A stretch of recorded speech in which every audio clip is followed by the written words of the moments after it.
ये यहाँ क्या कर रही है? मेरा पीछा? पर क्यों? चाहती क्या है ये? वो डिनर के वक्त मन ही मन सोच रहा था।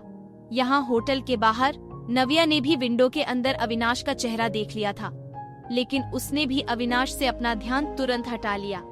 तो वो बस यही सोच रही थी कि आरव को इस होटल से बाहर कैसे निकाले, और उससे भी पहले वो खुद इस होटल के अंदर कैसे जाए।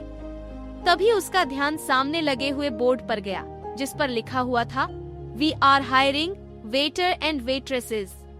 ये पढ़कर नव्या ने सोच लिया कि उसको क्या करना है।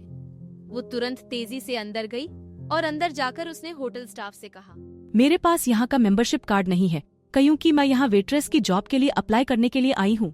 नव्या ने एक्साइटमेंट से कहा। ये सुनकर रिसेप्शनिस्ट हैरान रह गई। नव्या को देखकर उसे लग नहीं रहा था कि वो वेट्रेस बनना चाहती होगी। उसने असिस्टेंट मैनेजर को बुलाया, जिसने आते ही नव्या को सर से पैर तक ध्यान से देखा। आर यू श्योर तुम ये जॉब करना चाहती हो? यस सर, मुझे इस जॉब की बहुत जरूरत है, नव्या ने कहा। पर तुम्हें देखकर नहीं लगता, असिस्टेंट मैनेजर ने कहा। नव्या दिखने में इतनी सुंदर, स्मार्ट और एलिगेंट थी कि किसी का भी इस बात भरोसा कर पाना मुश्किल होता। मैंने पहले भी ये काम किया है, कहकर नव्या ने एक झूठी कहानी मैनेजर को सुना दी। वो बस किसी तरह से होटल के अंदर जाना चाहती थी। बात करने पर मैनेजर को नव्या बहुत हार्ड वर्किंग और डेडिकेटेड लगी। ठीक है, तुम कल से आ सकती हो। ये सुनकर इतनी खुश थी कि वो चाहकर भी अपनी एक्साइटमेंट छुपा नहीं पा रही थी। Thank you so much sir, क्या मैं आज इस होटल को अच्छे से देख सकती हूँ? मैं चाहती हूँ कि कल से मुझे यहाँ पर सब कुछ पता हो, ताकि मुझे काम करने में कोई प्रॉब्लम ना आए, नव्या ने कहा। मैनेजर ने आज तक किसी कैंडिडेट को वेटर बनने के लिए इतना एक्साइटेड नहीं देखा था। उसने तुरंत अपनी असिस्टेंट रितिका को बुलाया। रितिका, नव्या को हमारा होटल दिखा दो। रितिका और नव्या ने एक दूसरे को मुस्कुराकर देखा। दोनों वहाँ से होटल घूमने के लिए निकलने ही वाले थे कि तभी पीछे से मैनेजर ने आवाज लगाई, नव्या ध्यान रहे, 5th फ्लोर पर हमारे बहुत खास गेस्ट हैं। एक बहुत रिच और पावरफुल फैमिली है, उन्हें किसी तरह का डिस्टर्बेंस नहीं होना चाहिए। नव्या ने हाँ में सर हिलाया और उसके बाद रितिका के साथ निकल गई। उसे तो बस किसी तरह से आरव तक पहुंचना था। रितिका नव्या को होटल का हर एक कोना दिखा रही थी, लेकिन उससे पहले नव्या ने भी रितिका की तरह होटल की यूनिफॉर्म पहन ली थी। रितिका अपने काम की पक्की थी, इसलिए वो जरा सी भी लापरवाही नहीं चाहती थी। हर एक फ्लोर पर जाकर रितिका नव्या को वहाँ के बारे में डिटेल में बता रही थी, पर नव्या की नजरें और ध्यान तो कहीं और ही था। उसे खोया हुआ देखकर रितिका ने पूछ ही लिया, Navya, are you alright? Nothing, I just wanted to ask कि सर्वेलेंस रूम कहाँ है? नव्या ने सीधे मुद्दे की बात की। ये सुनकर रितिका को अजीब लगा।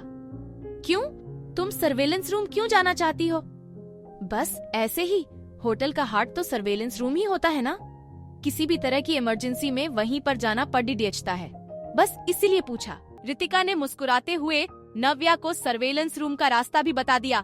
थैंक यू, तुम मेरे लिए इतना सब कुछ कर रही हो, नव्या ने कहा। वी आर कॉलीग्स, ये तो मेरा काम है, रितिका ने कहा और फिर से नव्या को होटल दिखाने में बिजी हो गई। अब जब सर्वेलेंस रूम का पता चल गया था, तो नव्या होटल घूमकर अपना टाइम वेस्ट नहीं करना चाहती थी। उसने रितिका से वॉशरूम का बहाना किया और वहाँ से निकल गई। यहाँ अविनाश और उसकी फैमिली का डिनर पूरा हो चुका था। डिनर के बाद रतन और शीरीन घर निकल रहे थे। तुम भी हमारे साथ घर चलते, रतन ने कहा। डैड, मैंने कहा ना, एक इम्पोर्टेंट वीडियो कॉन्फ्रेंस है, मुझे यहीं से अटेंड करनी होगी। आप लोग निकल जाइए, मैं बाद में घर आ जाऊंगा, अविनाश ने कहा। जिसके बाद रतन और शीरीन वहाँ से निकल गए। अविनाश अपने ऑफिशियल गेटअप में आ चुका था, शर्ट, टाई और सामने लैपटॉप। यहाँ नव्या वॉशरूम का बहाना करके सर्वेलेंस रूम ढूंढने निकल तो गई थी, लेकिन अभी तक उसे सर्वेलेंस रूम मिला नहीं था। वो रितिका के बताए हुए फ्लोर पर घूम रही थी, लेकिन उसे समझ नहीं आ रहा था कि रितिका ने किस डायरेक्शन में जाने के लिए कहा था। तभी अचानक नव्या एक लिफ्ट के सामने आ गई और लिफ्ट का दरवाजा खुल गया। दरवाजा खुलते ही नव्या ने देखा कि लिफ्ट के अंदर ऋषि और कनिका थे। नव्या घबराकर पलट गई। अगर इन लोगों ने मुझे देख लिया तो मैं आरव को कभी ढूंढ नहीं पाऊंगी।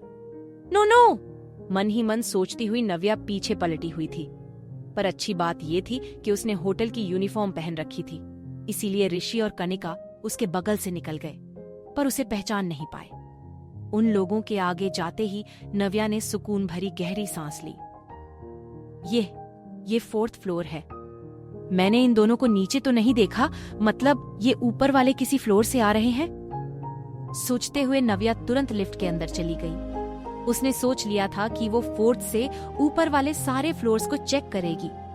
जैसे ही वो 5th फ्लोर पर पहुंची, उसने अपने सामने 2 हट्टे कट्टे लोगों को देखा। ब्लैक सूट, लंबी हाइट, देखने में बॉडीगार्ड्स जैसे लग रहे थे। इस फ्लोर पर गार्ड्स, हो सकता है आरव इसी फ्लोर पर हो। नव्या ने मन में सोचा, आखिर कहाँ था आरव? क्या नव्या पहुंच पाएगी आरव तक? क्या होगी अविनाश और नव्या की मुलाकात? आगे की कहानी जानने के लिए देखिए अगला एपिसोड सिर्फ पॉकेट FM के YouTube चैनल पर, और द रिटर्न के सारे एपिसोड्स को सुनने के लिए डिस्क्रिप्शन में दी लिंक से डाउनलोड करें पॉकेट FM ऐप।